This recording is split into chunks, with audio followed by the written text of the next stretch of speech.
ఉమ్మడి ఆంధ్రప్రదేశ్ లో ఈ తెలంగాణలో అత్యధికంగా నష్టపోయిన జిల్లా ఏంటంటే నిజామాబాద్ జిల్లా మాత్రమే అధ్యక్ష.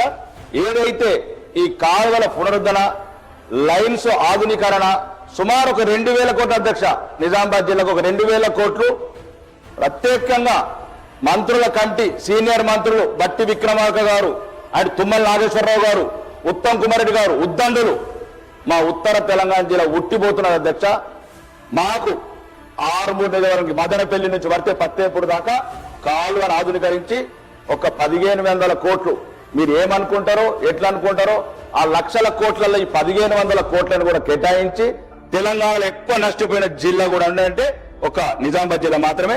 దయచేసి సీనియర్ మంత్రులు మరి ముఖ్యంగా ముఖ్యమంత్రి గారు దయదలిచి ఈ నిజామాబాద్ జిల్లా మీద ప్రత్యేకంగా దృష్టి పెట్టి ఇప్పుడు ఏదైతే నిజాం సాగర్ ఆధునీకరణ కాలువ ఉందో ఆర్మూర్ సుమారు ఒక 1500 కోట్లు కేటాయించడం మీ ద్వారా కోరుకుంటున్నాను. ధన్యవాదాలు.